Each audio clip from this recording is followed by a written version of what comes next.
versículo do 1 até o 3. Pastora, pode falar.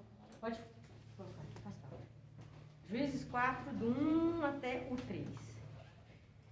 Diz assim: os filhos de Israel tornaram a fazer o que era mal perante o Senhor depois de falecer Eude. Nós aprendemos semana passada, né? Entregou o Senhor nas mãos de Jabe, rei de Canaã, que reinava em Azor.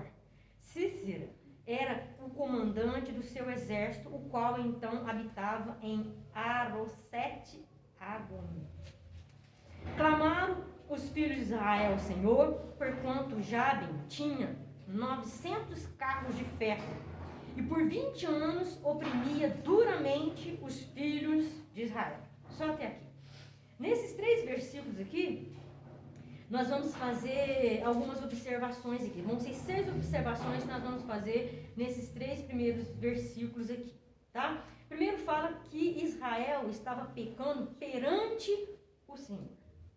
Nós precisamos aprender, né, estar sempre atento a isso, que quando nós pecamos, né, nós prejudicamos a nós mesmos. O nosso pecado pode prejudicar alguém que está do nosso lado. E o nosso pecado, antes de qualquer coisa, ele é contra Deus. Tá? Quando nós tomamos consciência disso, né? Tá, às vezes quando eu estou sendo prejudicado, ou às vezes alguém que está próximo de mim está sendo prejudicado com o meu pecado, às vezes a gente até deixa passar, a gente passa desapercebido. Mas quando nós tomamos consciência que o nosso pecado é contra um Deus santo, as coisas podem mudar de figura. Então, quando a pessoa tem a consciência disso, que o pecado é contra Deus, é um passo que ela está dando, e um passo, como se diz, forte que ela está dando, para quê? Para deixar aquele pecado e trilhar, então, um caminho de santidade. Quando nós pecamos contra Deus, nós estamos desconsiderando os mandamentos e a direção dele para nossas vidas, nós estamos ignorando a sua autoridade e desvalorizando a sua santidade. Pecado é isso. É desconsiderar o mandamento de Deus, é ignorar a sua autoridade e é desvalorizar a sua santidade.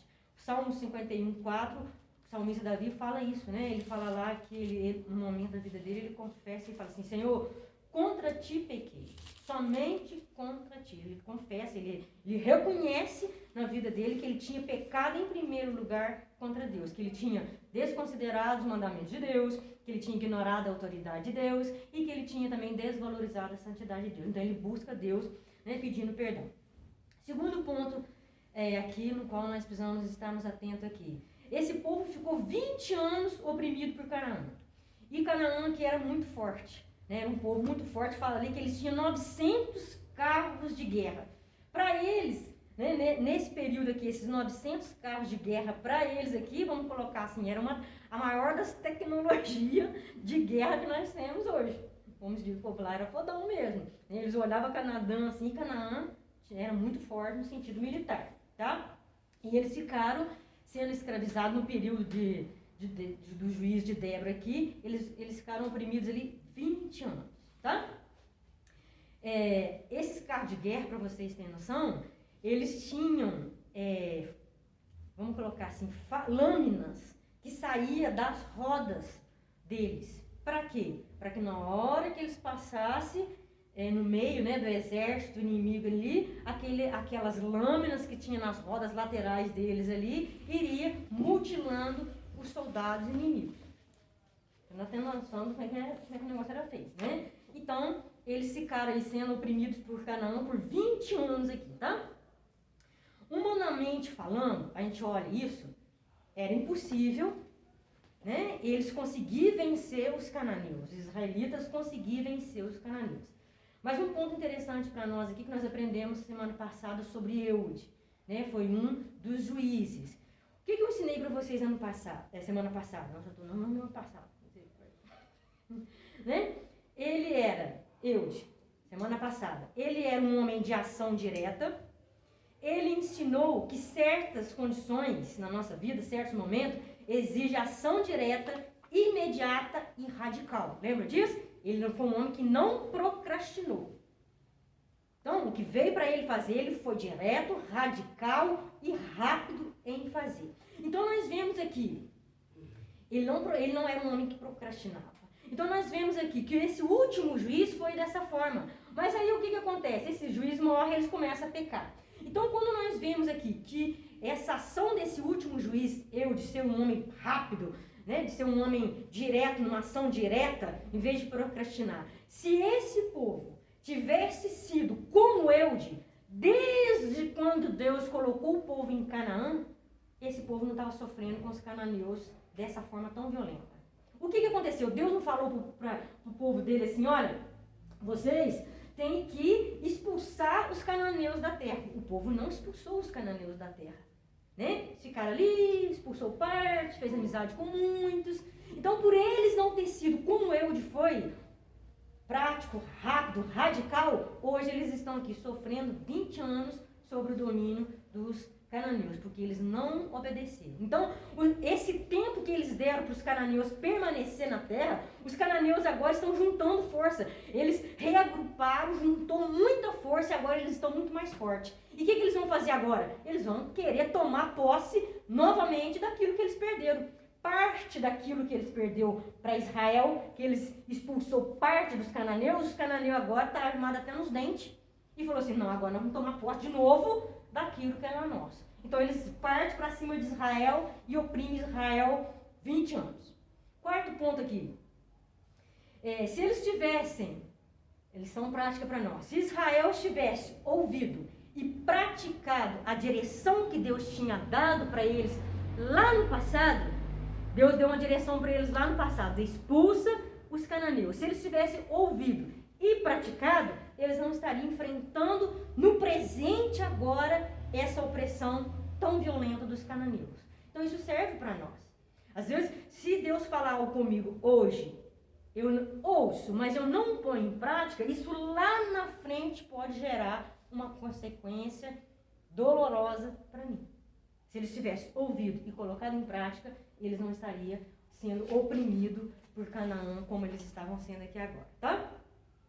Nesses 20 anos que eles sofrem essa opressão dos cananeus aqui, os cananeus não têm dificuldade nenhuma de oprimir aquele povo, porque os cananeus se reorganizaram e está muito forte agora. Então, com esse tipo de carro aqui, 900 carros desse tipo, eles poderiam ficar tranquilos, porque Israel não ia contra eles.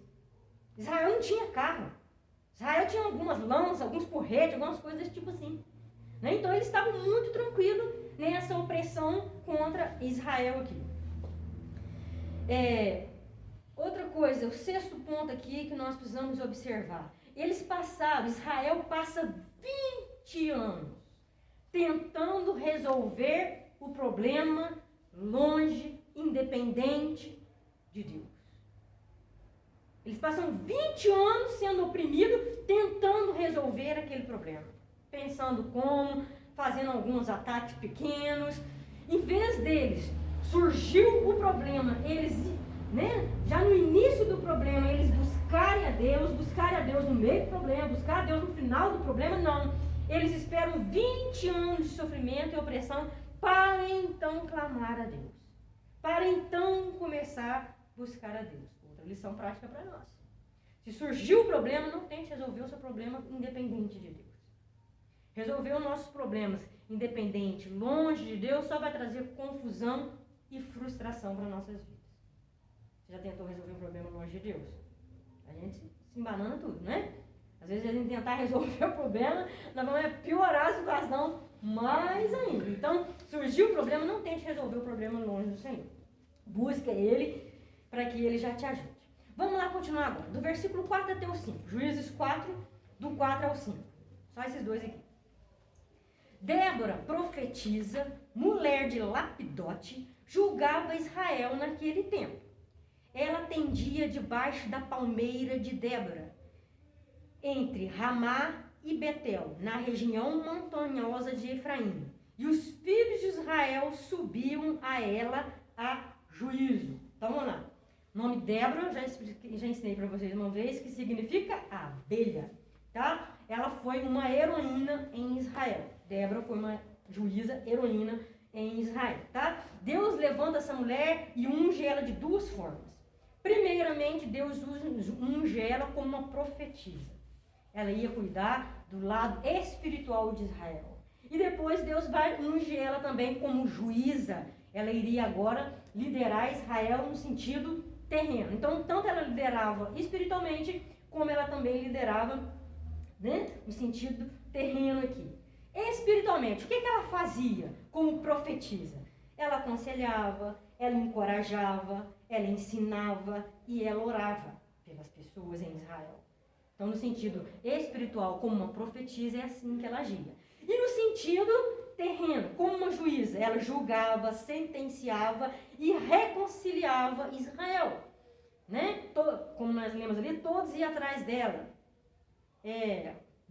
Briga com o vizinho, né? Problema com o patrão, essas coisas tudo. Levava até ela. E ela, então, aconselhava, reconciliava e sentenciava também. Então, Deus usa Débora aqui nesses dois sentidos aqui, né? Ela foi ungida por Deus e alcançou o respeito de todo Israel. Tanto homem como mulher ia até Débora, buscar a Débora auxílio. Tanto no sentido espiritual, que ela era uma profetisa, como no sentido também que ela era uma juíza. Então, o Senhor unge ela e Israel respeita ela nesses dois sentidos aqui. Ela foi a única mulher que alcançou essa liderança. Em toda a Bíblia não teve uma mulher que alcançou a liderança que Débora alcançou. Profetisa e juíza. Entre 12 juízes, né, no período aí que eu já falei para vocês, foi mais de 400 anos o período de juízes, Deus levanta 12 juízes e somente uma mulher que era Débora. Ela foi a quarta mulher ali, tá? Então, Deus pode escolher quem Ele quer para liderar o seu povo. Deus pode escolher quem Ele quer para liderar o povo dele. E aqui Ele escolheu ela como uma profetisa para liderar espiritualmente e também como juiz. Ele não escolheu nem... Você vê que, né, como Deus quer e Ele faz, Ele escolhe duas lideranças para essa mulher no período judeu, no período, né, no meio do povo judeu, naquela cultura, nós já sabemos como é que aquela cultura era difícil, né? Mas Deus, além de levantar uma mulher, Ele dá a ela duas unções para ela liderar o povo ali, tá? Existe alguns que questionam assim, que Deus levantou Débora porque o homem ali não agiu. Não significa isso, não tem lógica isso. Isso aqui é, né, uma forma meio preconceituosa. Em todo Israel, Deus poderia ter levantado um homem. Será que ele não ia achar um homem lá para que ele pudesse ungir, se ele quisesse? Não, ele quis levantar Débora para ser profetisa e ele quis e desejou levantar Débora também para ser uma juíza, tá? Então, aqui nos deixa claro, né, a palavra do Senhor nos deixa bem claro aqui que Deus usa quem Ele quer. Ele pode levantar um jovem, Ele pode levantar um ancião, Ele pode levantar uma mulher. Passou disso, não aceita isso, o resto tudo é preconceito, que vai somente atrapalhar o reino. Aqui ficou claro que Deus usa e levanta e dá dons, quantos dons Ele quer e para quem Ele quer. Se alguém se levantar contra isso, a pessoa simplesmente está sendo preconceituosa e está dificultando o reino de avançar. Bom? Deus unge e capacita conforme o padrão dele. Deus não unge e capacita conforme o padrão do homem. Vocês estão entendendo? Deus unge, né, e capacita conforme o padrão dele. Ele não obedece padrão de homem. Deus tem o padrão dele. No padrão dele, ele quis levantar Débora nessas duas funções aí, tá? Débora, como mulher, ela se respeitava e alcançou o respeito de todos.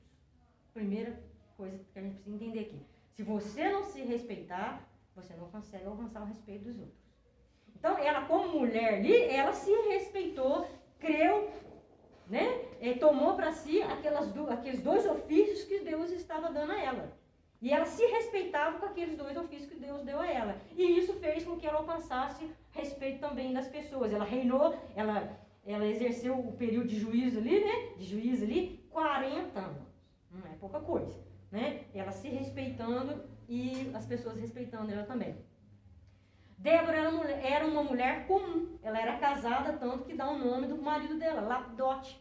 Provavelmente essa mulher tinha filhos, né? Ela era uma mulher comum no qual Deus levanta para ser juíza e profetisa. Ela era sábia, tá? Diz que ela atendia, né, ela trabalhava, ela atendia debaixo de uma palmeira, e aquela palmeira ficou reconhecida como a palmeira de Débora. Que ela sempre sentava debaixo daquela palmeira para atender as pessoas, espiritualmente, no sentido de profetisa, e também no sentido de juíza, ela sentava ali, tá? Por que essa mulher era sábia?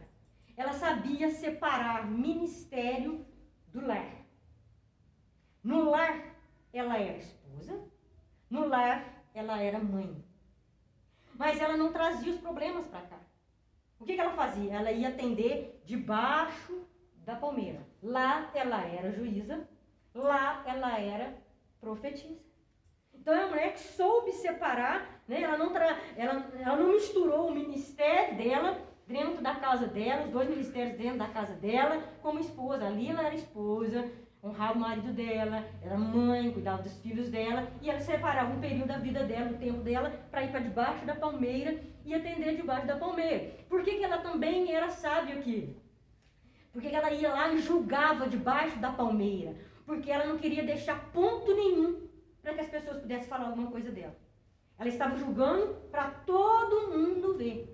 Tudo que ela falava, que ela decretava, que ela sentenciava, as pessoas iriam saber o que ela tinha falado. Então, era como assim, o meu trabalho vai ser visto por todos. Eu não vou deixar brecha para que ninguém possa falar o que eu falei, o que eu não falei. Então, ali era bem claro, era ao ar livre, todo mundo procurava ela ali. E segundo, por que ela também sentenciava e atendia debaixo daquela palmeira? Para dar acesso a todos, pobres, ricos, todos iam até ela para buscar ajuda. Lembra daquela parábola do juiz iníquo, da mulher insistente? A mulher teve que ir lá na casa do homem, bater na porta da casa do homem várias vezes. A mulher era pobre, necessitada. Ela tinha que ficar todo dia lá batendo na porta do homem, até então que um homem, por causa da insistência dela, vai lá e atende ela. Lembra dessa parábola? Ela não. Débora que não. Ela estava lá acessível a todas as pessoas. Era pobre, era rica, era homem, era mulher. Ela estava ali pronta para atender. Por isso ela era uma mulher sábia, tá? Coisas que nós precisamos aprender com ela aqui. Ela tanto julgava espiritualmente, como ela julgava também de forma terrena. Vamos lá agora do 4, né, do 6 até o 7. Aí teve um dia que ela faz o quê?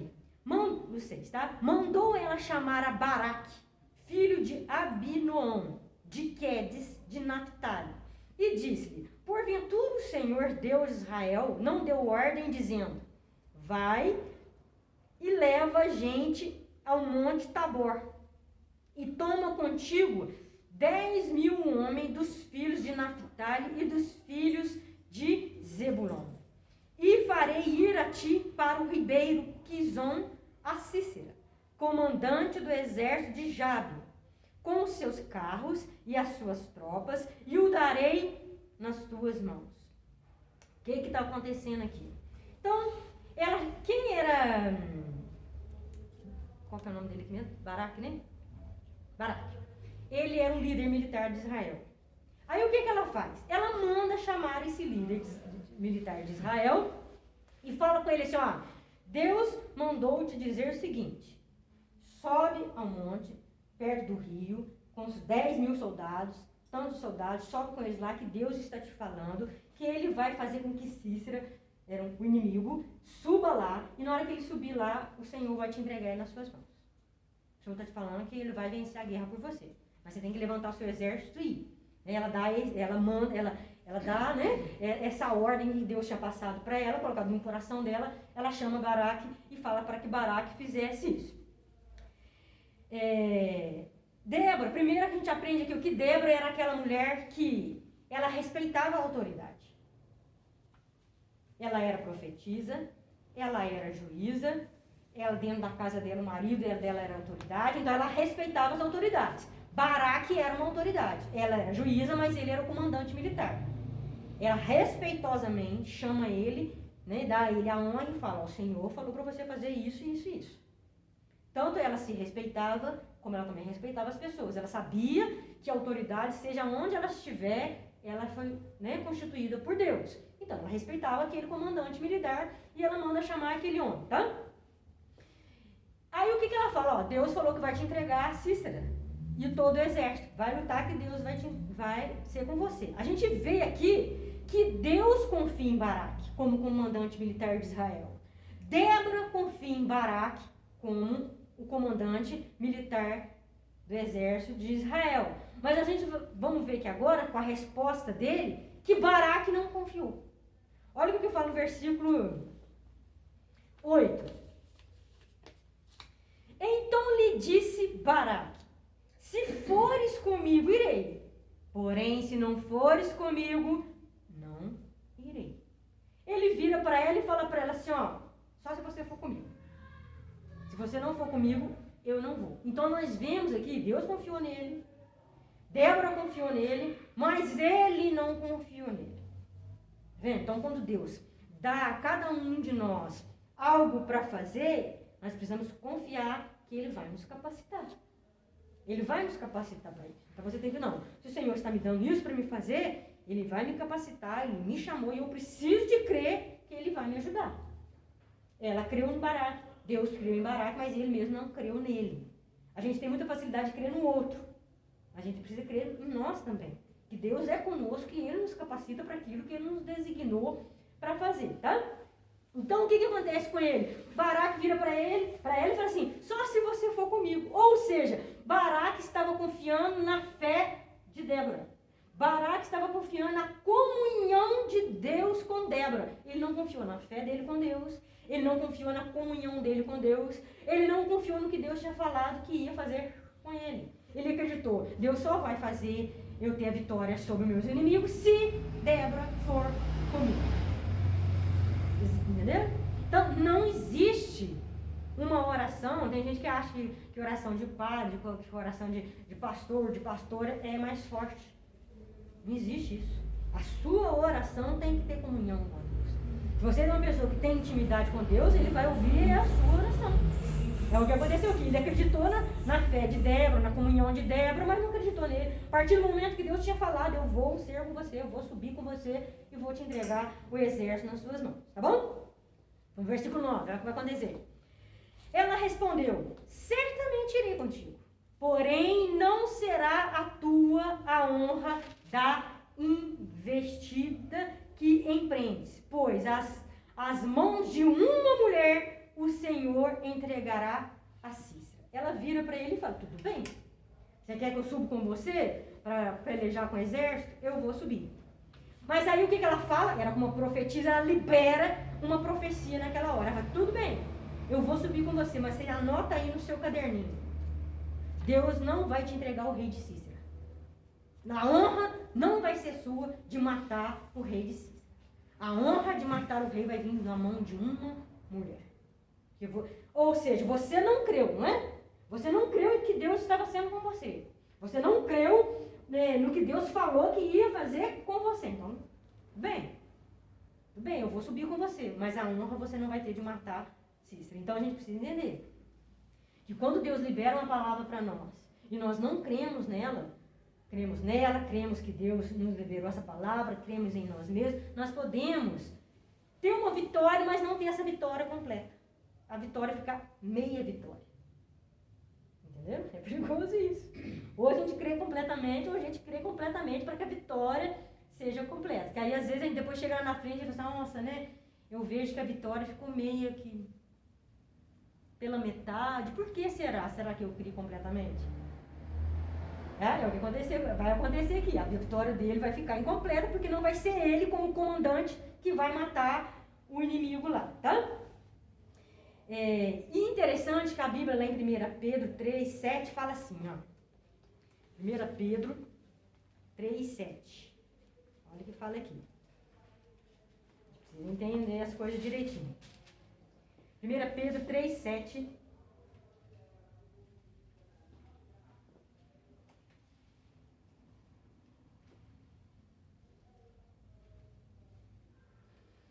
Fala assim, ó. Maridos, vós igualmente vivei a vida comum do lar, com discernimento e tendo consideração para com a vossa mulher como parte mais frágil. Tratai-a com dignidade, porque sois juntamente herdeiros da mesma graça de vida, para que não se interrompam as vossas orações. Né? Às vezes a pessoa pode ver esse versículo e interpretar assim que a mulher como frágil é uma mulher fraca. Nós estamos vendo que Débora era uma mulher frágil, no sentido de sensível. Mulher, o que o Senhor está falando aqui, a mulher é mais sensível do que o homem. Então, homem, tratem as vossas mulheres, convive com a sua mulher, sendo mais compreensível com ela. Homens, compreenda um pouco mais a sua mulher, porque ela é sensível, gente. Entendi que tá. É isso que ele está falando. Porque a gente está vendo que não está faltando coragem, Débora. Vai falar que essa mulher é fraca? Ela vai subir ao monte com 10.000 soldados para ver uma guerra sangrenta. Ela é fraca? Não tem coragem nessa mulher? Frágil é diferente, é sensibilidade. Né? Tem dia que está chorando, tem dia que está aquela. É isso que é a fragilidade que o Senhor está falando com os homens, né? Seja mais compreensíveis com ela. Porque elas são mais frágeis, né? Fragilidade não significa falta de coragem. Entendeu?